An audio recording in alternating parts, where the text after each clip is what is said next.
찬송가 410장 찬양하시면서 우리 수요 예배를 시작하도록 하겠습니다. 찬송가 410장입니다.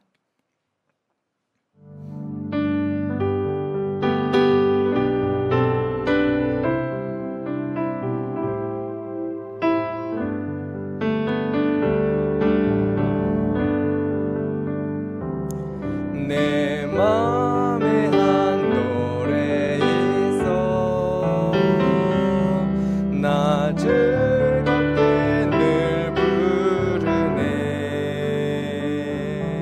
이 노래를 부를 때에 큰 평화 임하도다.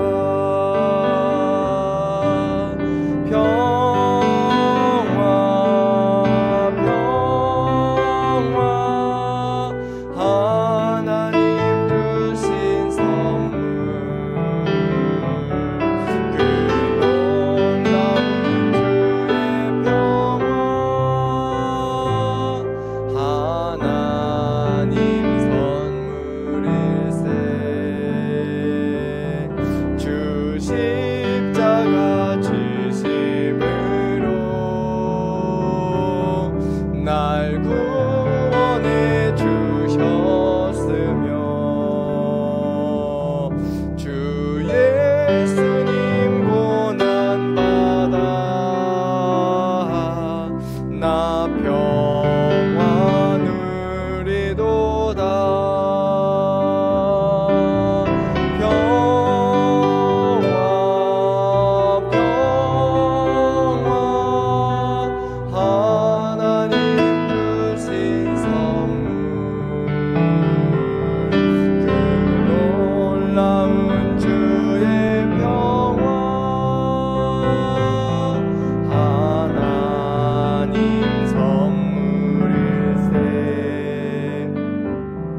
나 주님께 영광 돌려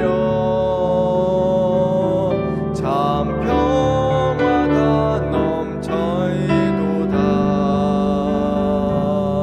주 하나님 은혜로서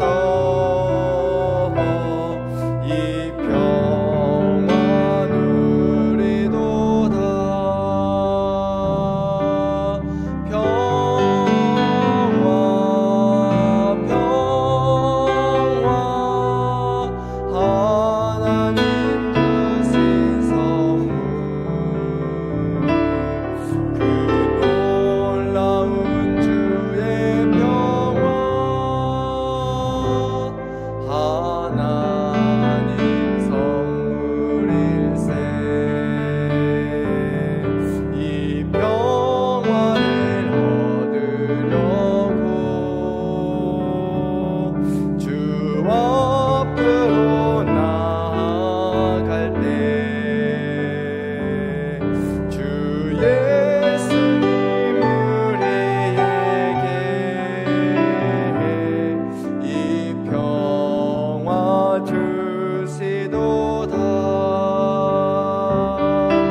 사도신경으로 신앙 고백하겠습니다.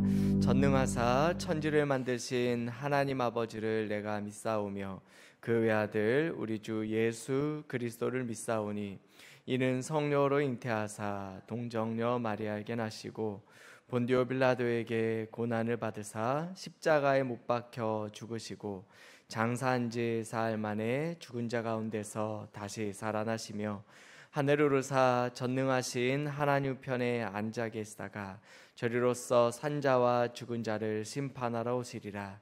성령을 믿사오며 거룩한 공예와 성도가 서로 교통하는 것과 죄를 사하여 주시는 것과 몸이 다시 사는 것과 영원히 사는 것을 믿사옵나이다. 아멘.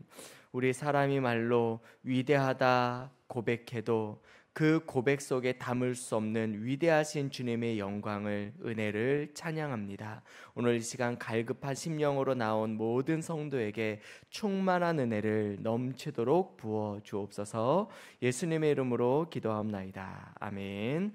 우리 찬송가 386장 한 장 더 찬양하겠습니다.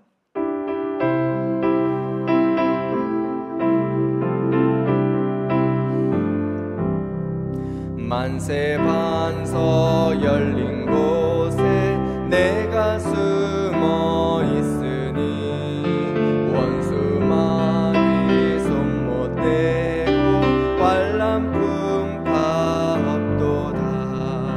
만세 반석 열린 곳에 내가 편히 쉬리니 나의 반석 구주 예수 나를 숨겨주소서.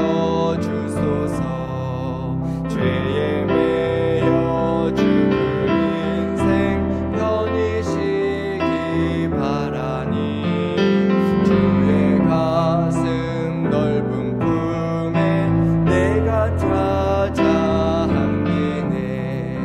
만세 반석 열린 곳에 내가 편히 쉬리니 나의 반석 구주 예수 나를 숨겨주소서.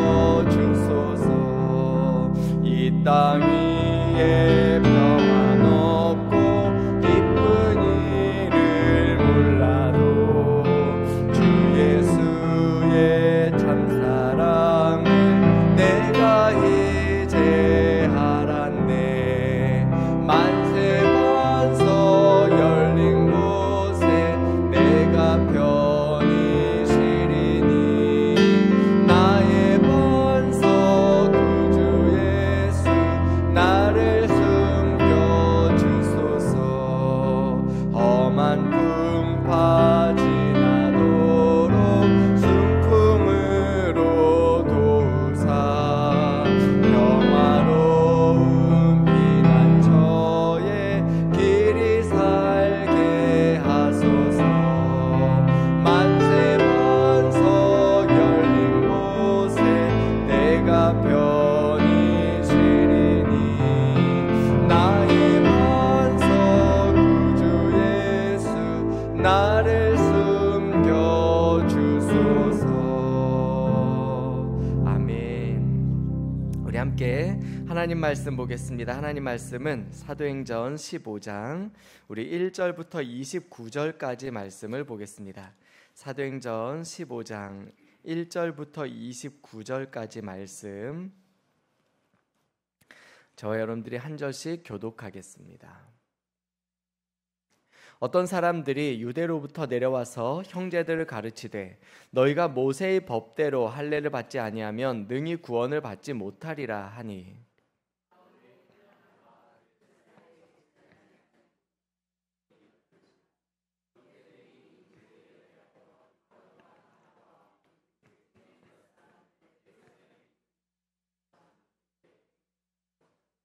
그들이 교회의 전송을 받고 베니게와 사마리아로 다니며 이방인들이 주께 돌아온 것 일을 말하여 형제들을 다 크게 기뻐하게 하더라.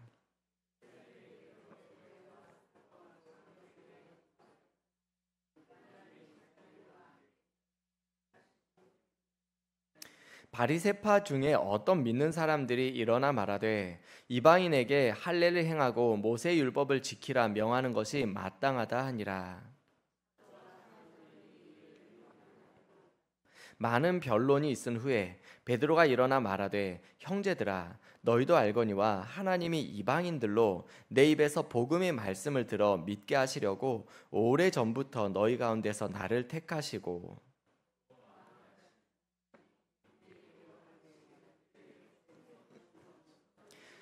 믿음으로 그들의 마음을 깨끗이 하사 그들이나 우리나 차별하지 아니하셨느니라.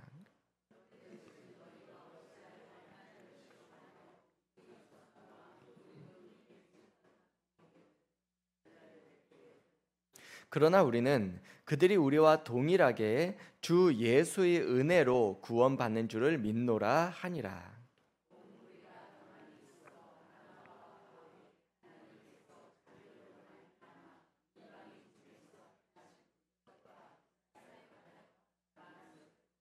말을 마침에 야고보가 대답하여 이르되 형제들아 내 말을 들으라.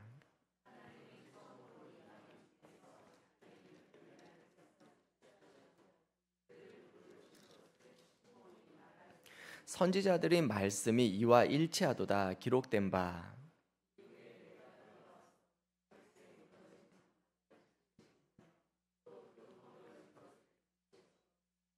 이는 그 남은 사람들과 내 이름으로 일컬음을 받는 모든 이방인들로 주를 찾게 하려 함이라 하셨으니,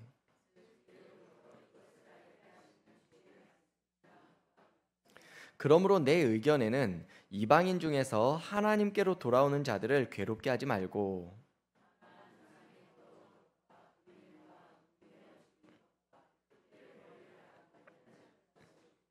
이는 예로부터 각 성에서 모세를 전하는 자가 있어 안식일마다 회당에서 그 글을 읽음이라 하더라.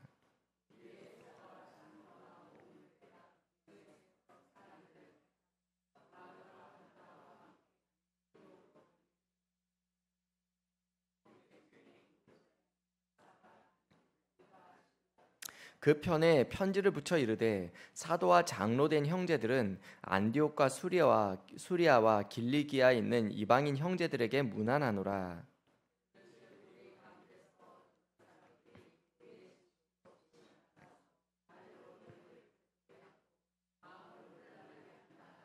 사람을 택하여 우리 주 예수 그리스도 이름을 위하여 생명을 아끼지 아니하는 자인 우리가 사랑하는 바나바와 바울과 함께 너희에게 보내기를 만장일치로 결정하였노라.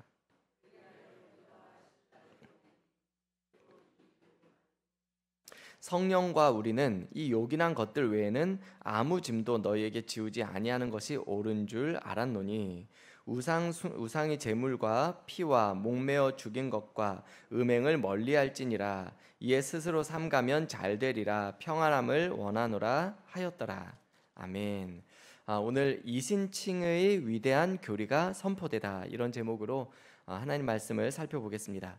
우리가 믿는 복음의 핵심을 가장 간단하게 말하면 모든 사람이 오직 예수 그리스도를 믿는 그 믿음으로 말미암아 하나님 앞에서 의롭다 하심을 얻게 된다라는 것입니다.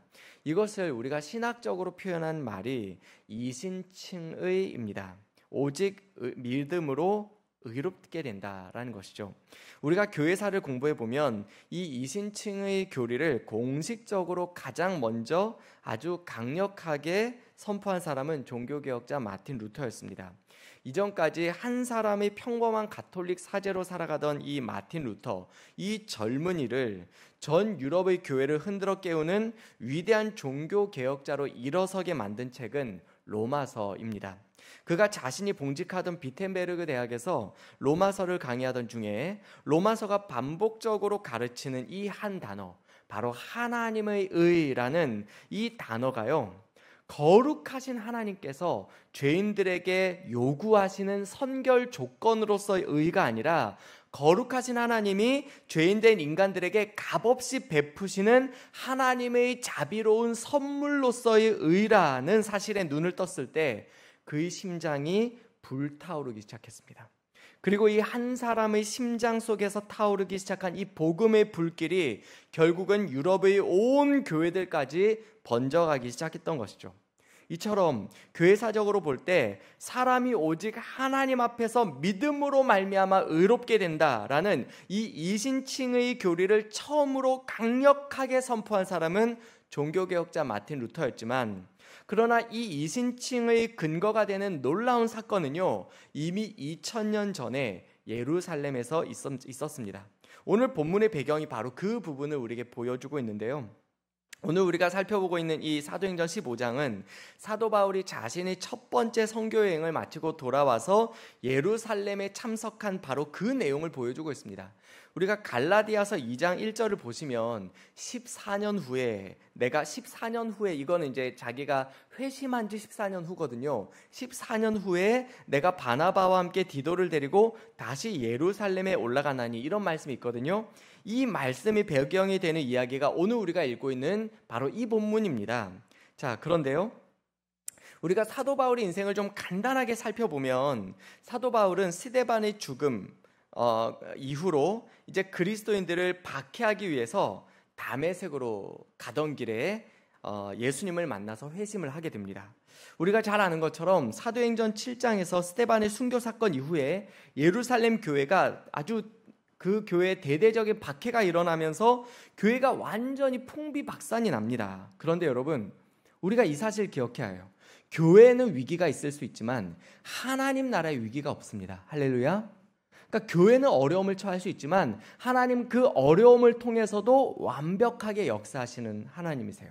그래서 이 스데반의 순교 사건 이후로 예루살렘 교회는요 완전히 풍비박산이 나는데, 오히려 그것 때문에 우리가 잘 아는 것처럼 사도행전 1장 8절 성령이 너에게 임하시면 예루살렘 유대 사마리아 땅끝까지 복음이 증거되리라는 이 하나님의 선교 역사가 완벽하게 이루어져 갑니다. 그래서 교회가 깨어지고 성도들이 흩어져서 이렇게 예루살렘 교회는 너무나 어려움에 처했는데 선교의 역사가 막 불꽃처럼 타오르기 시작하는 것이죠. 그래서 사마리아 또 유대 중동 전역에 디아스포라 그리스도인들이 퍼져서 그곳에서 선교사로 살아가요.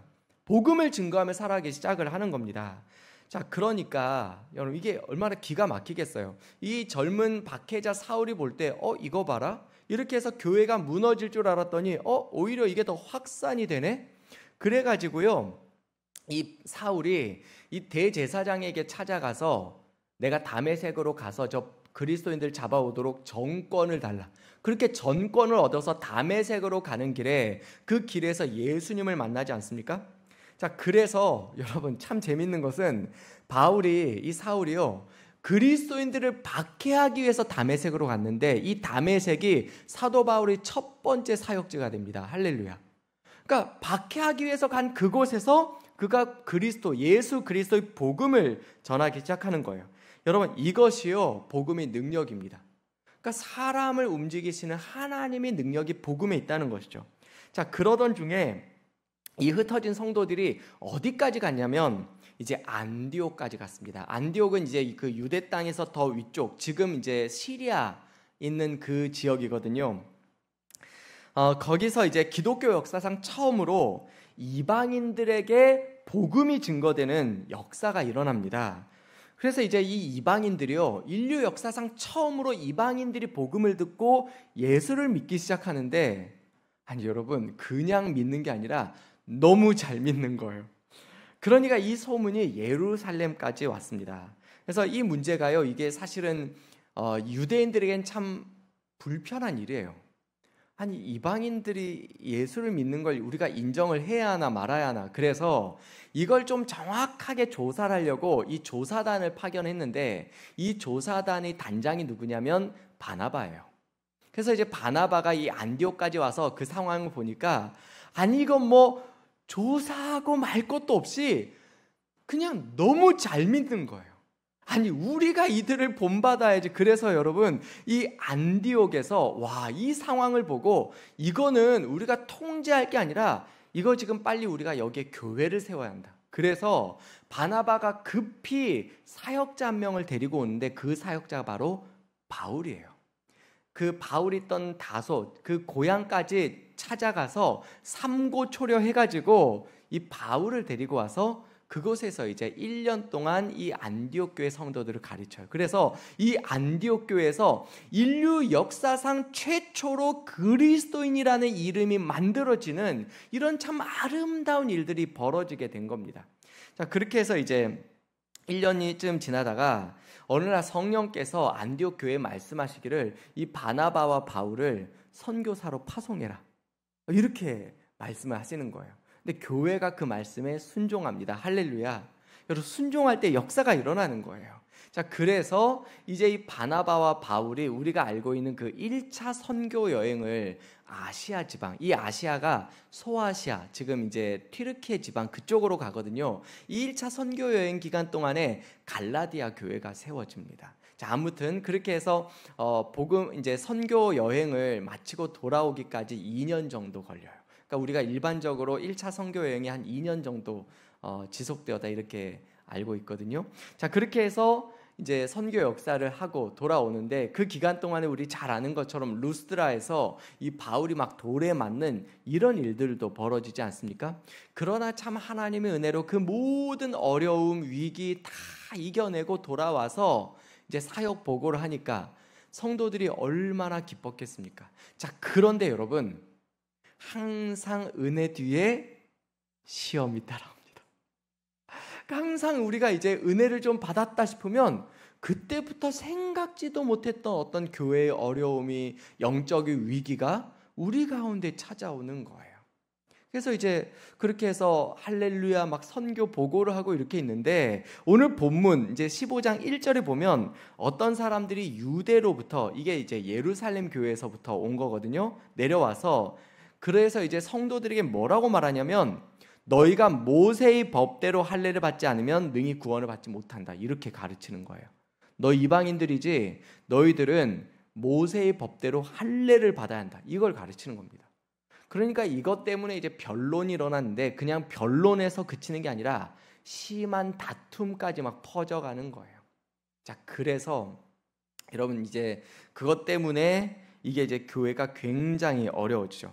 자, 그래서 결국은 이 문제를 해결하기 위해서 이제 이 바울과 바나바가 예루살렘에 온 내용이에요. 그래서 긴급하게 이제 예루살렘 회의가 소집이 된 겁니다. 자, 그렇게 해서 이제 그 수리아 안디옥에서 예루살렘까지 이제 쭉 내려오는 길에 베니게와 사마리아를 들르면서 그곳에서 자기들의 선교 사역을 계속해서 나누고 보고하고 전하고 그러면서 내려오는 거예요. 그러니까 여러분, 이게 얼마나 감격스러운 어떤 그런 선교 보고였겠어요. 그러니까 여러분 오늘 본문에 보시면 3절에 보시면 그들이 교회의 전송을 받고 베니게와 사마리아로 다니면 이방인들이 죽게 돌아온 일을 말하니까 그걸 듣는 형제들이 다 크게 기뻐하더라. 은혜를 받았다는 말이에요. 자, 그래서 그 똑같은 선교 보고를 이제 예루살렘에 와서 그 사역을 보고를 하는데, 여러분 사람이요, 마음에 이렇게 꽁한 게 있으면 무슨 말을 해도 귀에 들리지 않아요. 그러니까 마음에 이렇게 딱 막혀 있으면요, 아무리 은혜로운 말을 들어도 전혀 은혜가 안 됩니다. 그러니까 지금 오늘 5절에 보시면 이렇게 지금 은혜롭게 선교 간증을 하는데, 지금 이 바리새파 사람들, 이 사람들은 믿는 사람들이거든요. 전혀 은혜를 못 받아요. 기뻐하지 않습니다. 이 사람들이 뭐라고 말하냐면, 이방인에게 할례를 행하고 모세의 율법을 지키라 명하는 것이 마땅하다, 이렇게 말해요. 네. 지금 이것 때문에 또 지금 이제 막 변론이 일어나고 또 그것 때문에 막 교회가 시끄러워지는 겁니다. 그러니까 여러분, 사실 교회를 무너지게 하는 것은 외부의 박해가 아니라 안에서부터 일어나는 분열이에요.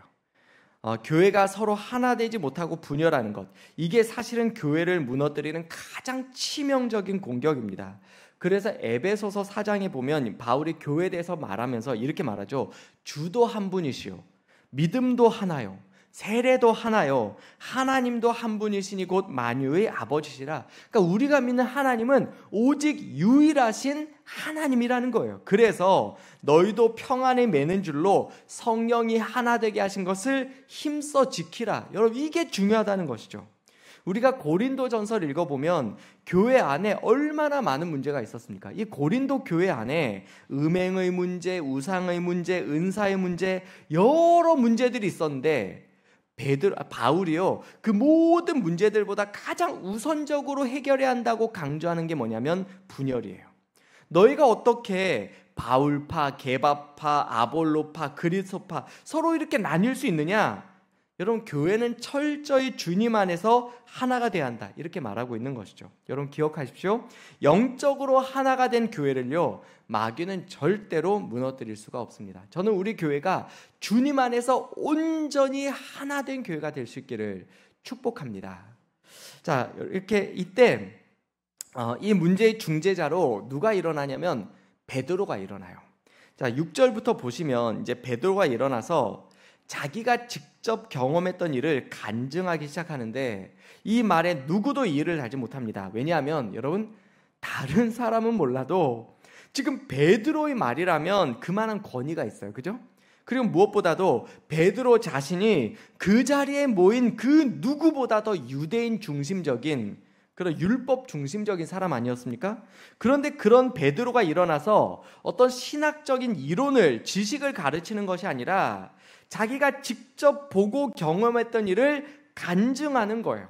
우리가 잘 아는 것처럼 여러분, 베드로가 무두장이 시몬의 집에서 이제 막 옥상에서 기도하는데 그때 환상 중에 보자기가 내려와요. 그리고 하늘에서 음성이 들리기를 잡아 먹으라. 그 안에 보니까 뭐 네발 짐승들 기어다니는 것들, 각종 부정한 것들이, 자기가 부정하다 알고 있던 그것들이 있는데 하늘로부터 소리가 나기를 먹으라. 그러니까 베드로가 하나님, 제가 어려서부터 부정한 것을 먹어본 적이 없는데 이걸 절대로 먹을 수가 없습니다.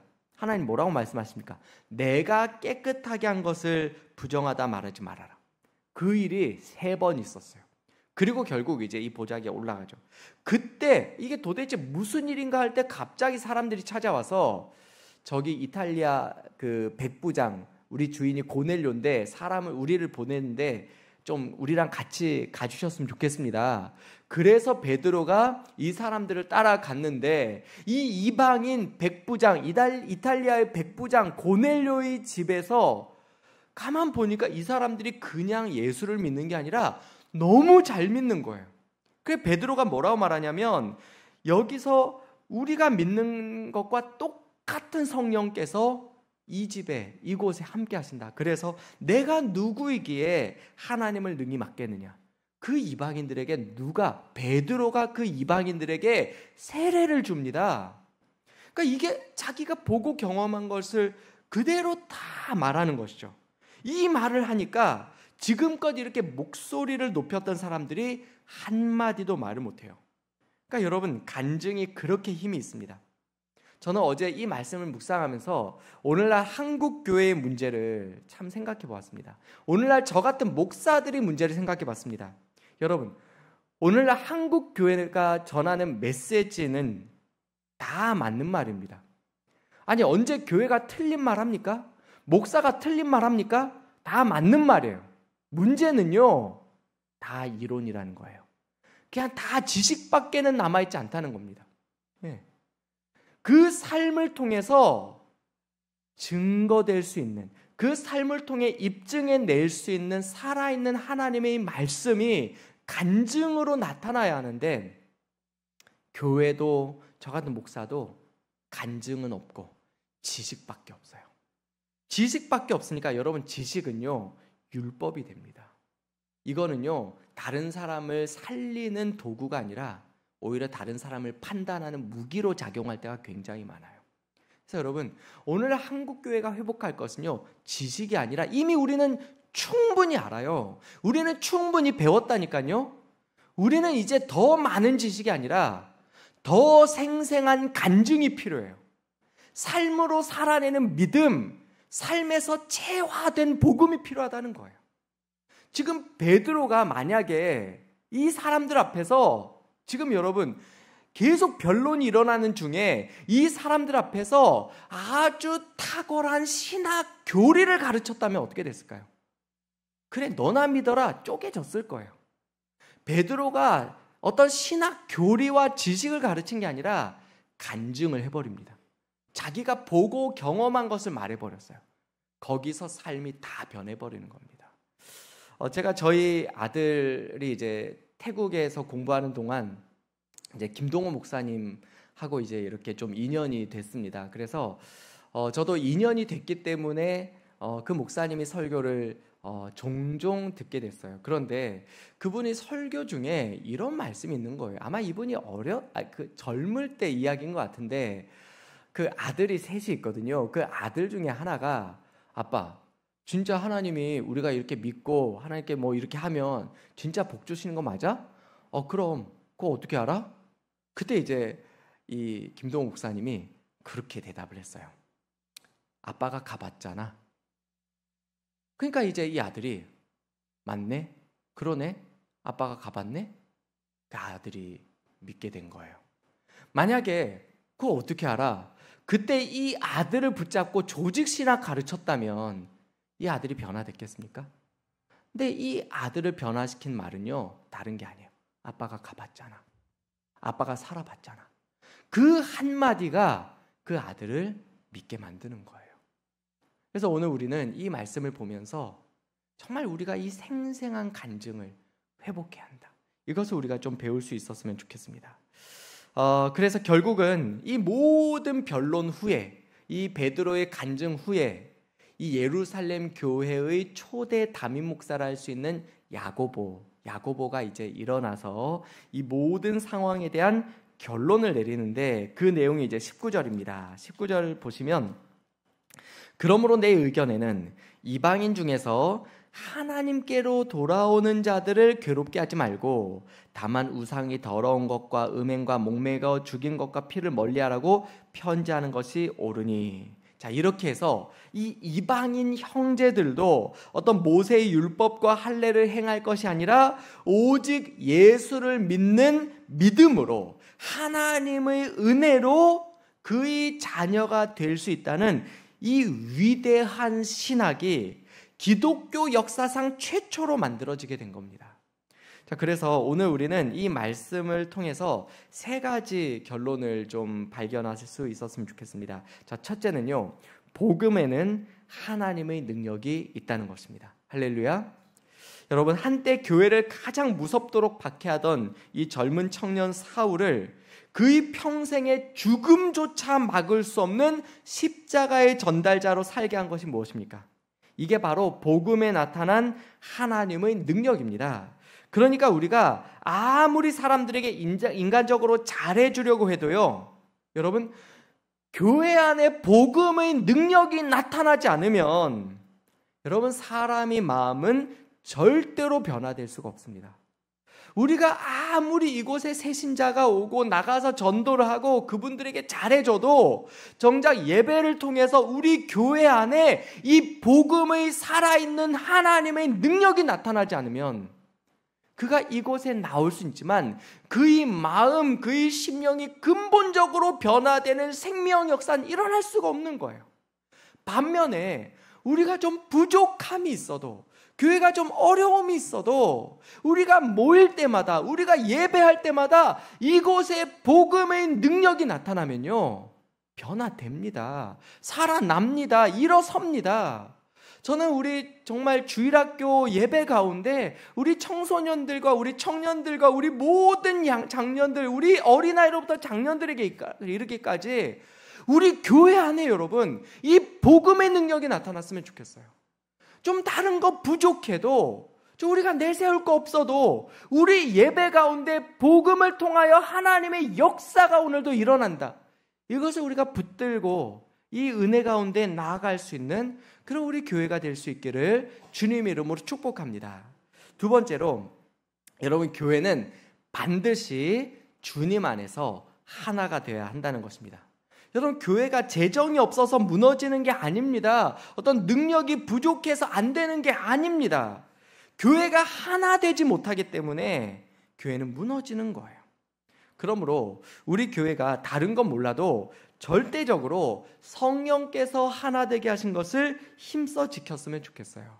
그렇게 주님 안에서 똘똘 뭉친 교회는요, 약하지 않습니다. 절대로 어둠의 권세가 이길 수가 없어요. 그렇게 승리하는 우리 교회가 될 수 있기를 축복합니다. 우리 마지막 세 번째는요, 여러분, 가장 강력한 메시지는요, 탁월한 지식이 아니라 생생한 간증입니다.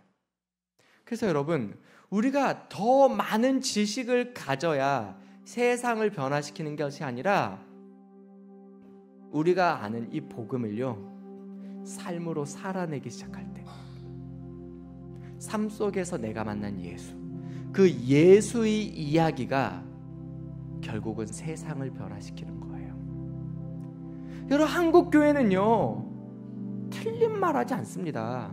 물론 이단이 있고 사이비도 있고 건전하지 않은 그런 교회들이 있지만 적어도 우리 교회, 우리 교단 틀린 말 하지 않아요. 저 같은 목사들 틀린 말 하지 않습니다. 의심하지 마십시오. 그냥 여러분 믿고 들으시면 됩니다. 틀린 말 하지 않아요. 문제는 틀린 말 하는 게 아니라 지식밖에 없다는 거예요. 지식 전달밖에 안 되기 때문에 살아나지가 않는 겁니다. 그래서 여러분, 저 같은 목사들도요, 뭐 다들 목사들부터가 자꾸 더 공부하려고, 그게 중요한 게 아니라 정말 삶으로 살아내는 거예요. 정말 복음을, 성경을, 예수를 내 가정에서, 내 삶의 현장에서 매 순간마다 살아내기 시작할 때 어떤 주석책에서 배우고 연구하여 깨달아진 지식이 아니라 내가 가봤거든, 내가 살아봤잖아, 그렇게 삶으로 체화된 하나님의 이야기, 예수의 복음이요, 결국 그것을 듣는 사람들이 마음을 근본적으로 변화시키는 거예요. 저는 우리 교회 안에 어떤 탁월한 지식이 아니라 예수 만난 이야기들이 좀 넘쳐났으면 좋겠습니다. 우리가 좀 만날 때마다 딴 얘기하는 게 아니라 내가 만난 예수 이야기, 내가 삶 속에서 경험했던 하나님의 은혜. 아니 여러분, 그거 말하기에도 우리 인생이 시간이 부족한데 그렇게 내가 만난 예수 이야기를 나누고 전하면서 그 예수님 때문에 나도 살고 나를 통해 그다 사람도 살아나고, 그렇게 여러분 우리 교회가 이곳에 있음으로 인해서 우리 교회가 들려주는 좀 투박해도 다듬어지지 않아도 뭐 신학적으로 정리가 된 거 없어도 그 내가 만난 이야기, 내가 만난 그 예수 이야기, 그걸로 여러분 우리 이 지역을 변화시킬 수 있지 않겠습니까? 우리 이 사회를, 이 지역을 우리 살려낼 수 있지 않겠습니까? 여러분, 오늘 이신칭의 위대한 교리는요, 어떤 한 사람의 신학자의 탁월한 지식으로 만들어진 게 아니에요. 그들이 삶 속에서 배우고 경험했던 그 강력하고도 생생한 간증이 토대가 되어서 그 위에 신학이 만들어진 겁니다. 그래서 여러분, 우리가 오늘도 이 말씀을 붙들고 하나님, 정말 이제는 내가 복음을 살아내는 자들 되게 하여 주시옵소서. 예수를 내가 삶 속에서 믿고 동행하는 자가 되게 하여 주옵소서. 그래서 우리가 날마다 주님 앞에서 세상 속에서 이것이 나의 간증이요, 이것이 나의 찬송일세, 나 사는 동안 끊임없이 구주를 찬송하리로다, 이렇게 고백하고 세상 가운데 이 예수 이야기 전파하는 우리 모든 예수의 사람들 될 수 있기를 우리 주님 이름으로 축복합니다. 우리 시간에 그 마음을 가지고 우리 함께 이 찬양 좀 고백하고 잠시 기도했으면 좋겠습니다.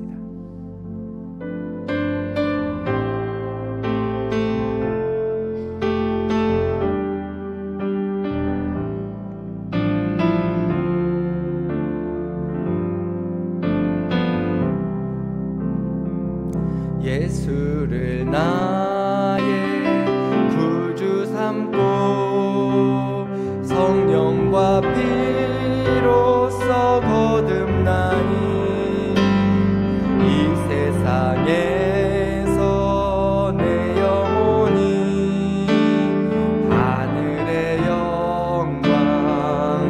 우리 힘차게 고백할까요? 이것이 나의 간증이요, 이것이 나의 찬송일세,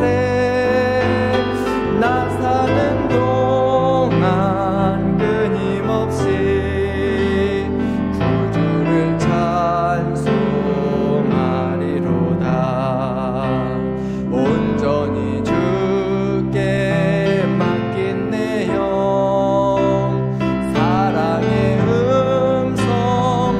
듣는 중에 천사들 왕래하는 것과 하늘의 영광 보리로다. 이것이 나의 간증이요 이것이 나의 찬송일세. 나 사는 동안 끊임없이 구주를 찬송하리로다. 주 안에 기쁨 누림으로 마음의 풍랑이 잔잔하니 세상과 나는 간 곳 없고 구속한 주만 보이도다.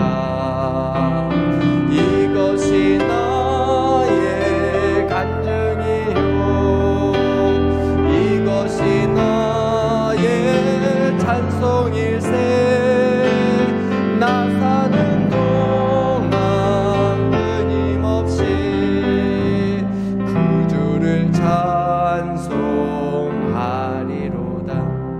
우리 사랑하는 여러분, 오늘 말씀을 붙잡고 우리 세 가지 위해서 같이 기도합시다. 첫째는 우리 교회를 위해서 기도할 때 하나님, 우리 교회가 복음에 충만한 교회가 되게 하여 주시옵소서. 이곳에 오는 자들마다 다른 게 좋아서가 아니라 복음을 들을 수 있어서 복음의 정수가 흘러 넘치기 때문에 그 복음의 능력이 살아 역사하는 우리 교회가 되게 하여 주시옵소서. 우리 그렇게 기도했으면 좋겠습니다. 두 번째로, 주님, 우리 교회가 성령 안에서 온전히 하나가 되게 하여 주옵소서. 여러분, 이 세대 속에서 제일 안 되는 게 뭔지 아십니까? 연합입니다. 이 세대에 제일 안 되는 게 뭔지 아십니까? 교제입니다. 이 시대에 제일 못하는 게 뭔지 아십니까? 하나됨입니다. 여러분, 특히 젊은 세대일수록 이게 더 안 돼요. 이제 세대 간의 갈등과 분열이 얼마나 심합니까? 언어가 똑같고요, 민족이 똑같은 이 민족이요, 이 나라가요, 하나가 되지 못합니다. 나라만 그렇습니까? 교회도 그래요. 여러분, 우리 교회가 정말 주님 온전히 하나가 되게 해주십시오. 성령께서 하나 되게 하시는 우리 교회, 우리가 그 하나됨을 우리가 힘써 지켜나갈 수 있도록 주님 도와주시옵소서. 우리 마지막으로는 주님, 우리에게 더 많은 지식이 아니라 정말 생생한 간증이 있게 해주십시오. 내가 만난 예수의 이야기 전할 수 있게 해주십시오. 그래서 정말 하나님, 내가 아는 건 좀 부족해도, 내가 아는 거 뭐 세련되게 깔끔하게 뭐 그렇게 일목요연하게 정리는 못해도 나 만나봤거든, 내가 가봤거든, 내가 살아봤거든, 이 한마디 전해줄 수 있는 예수의 사람 되게 해주셔서 하나님, 우리 서울중앙교회로 인해서 하나님 이 땅 가운데 정말 예수의 혁명이 일어날 수 있게 해주십시오. 예수의 운동이 좀 일어날 수 있게 해주십시오. 우리가 이제 또 홍대 센터 처치를 세웠는데, 홍대 센터 처치가 그 땅에 있음으로 인해서 정말 그 연남동 땅에 정말 예수의 운동이 펼쳐져 나갈 수 있도록 우리가 그러한 십자가의 군병들로 살아가게 하여 주옵소서. 우리 세 가지를 놓고 우리 주여 한번 외치고 함께 간절한 마음으로 기도하겠습니다. 주여, 하나님 아버지, 주님께서 오늘도 이 시간 주의 말씀을 듣고 하나님 주님을 예배할 수 있게 해주셔서 감사합니다. 하나님 아버지, 우리 교회가 정말 복음의 능력이 살아 역사하는 교회가 되게 하여 주시옵소서. 다른 거 자랑하는 것이 아니라 복음에 충실한 하나님 그런 우리 교회임을, 우리 예배임을 하나님 우리가 자랑하고 증거할 수 있도록 주여 도와주옵소서. 이곳에 오는 자들이 다른 것이 아니라 정말 이곳에서 복음을 들을 수 있기 때문에, 십자가의 말씀을 들을 수 있기 때문에, 예수 그리스도의 살아있는 역사와 복음을 들을 수 있기 때문에 우리가 그 감격과 사모하는 마음으로 주를 예배하게 하여 주시옵소서. 하나님 아버지, 우리 교회가 하나 되기를 소망합니다. 온전히 하나가 되게 하여 주시옵소서. 그래서 우리 안에서 정말 누구도 소외되지 않고 누구도 외롭지 않고 정말 성령 안에서 우리 모든 자들이 어린아이로부터 장년에 이르기까지 남녀 남녀노소 모두가 온전히 함께 사랑하며 연합하여 하나가 될 수 있도록 은혜를 베풀어 주시옵소서. 무엇보다 하나님 아버지, 우리가 날마다 주님과 동행하며 예수 이야기를 품고 살아가는 자들 되게 하여 주옵소서. 내가 만난 예수 이야기 나눌 수 있는 복음의 증인들로 살게 하여 주옵소서. 그래서 하나님, 이곳에서 홍대 연남동에서 정말 예수의 운동이 우리를 통해서 펼쳐져 갈 수 있도록 우리에게 은혜를 더하여 주시옵소서. 하나님 아버지, 주님께서 오늘도 우리가 주를 예배하게 하시니 감사합니다. 하나님, 정말 복음의 사람 되게 하여 주옵소서. 예수의 사람 되게 하여 주시옵소서. 십자가의 전달자들 되게 하여 주시옵소서. 그래서 주님, 정말 우리 교회가 복음에 충실한 교회, 복음의 역사가 살아 숨쉬는 교회가 되게 하여 주옵소서. 이곳에 오는 자들마다 세상에 어려움이 있어도, 재정적으로 어렵고 관계적으로 어렵고 직장 문제 어렵고 내일이 너무나 두려운데도 이 복음의 능력과 하나님의 은혜가 이 세상을 살게 하는 우리 소망과 위로가 될 수 있도록 하나님, 우리 안에 그 복음의 능력이 있게 하여 주시옵소서. 하나님, 우리 교회가 하나가 되게 하여 주시옵소서. 그래서 정말 이 세대 속에도 아직도 우리는 하나 될 수 있고 연합할 수 있으며 온전히 사랑할 수 있음을 보여줄 수 있는 한 몸 공동체가 되게 하여 주옵소서. 무엇보다 주님, 우리 안에 예수의 이야기가 살아 숨쉬게 하여 주시옵소서. 그래서 주님, 이곳 응암동에서, 홍대 연남동에서 정말 우리를 통해 예수의 운동이 일어날 수 있도록 우리를 사용하여 주옵소서. 그렇게 행하실 줄 믿고 우리 모든 하반기 사역 가운데 우리와 함께 하시기를 간절히 소원하며 예수님의 이름으로 기도하옵나이다. 아멘. 하늘에 계신 우리 아버지여, 이름이 거룩히 여김을 받으시오며 나라가 임하시오며 뜻이 하늘에서 이루어진 것 같이 땅에서도 이루어지이다. 오늘 우리에게 일용할 양식을 주시옵고 우리가 우리에게 죄 지은 자를 사하여 준 것 같이 우리 죄를 사하여 주시옵고 우리를 시험에 들게 하지 마시옵고 다만 악에서 구하시옵소서. 나라와 권세와 영광이 아버지께 영원히 싸움나이다. 아멘.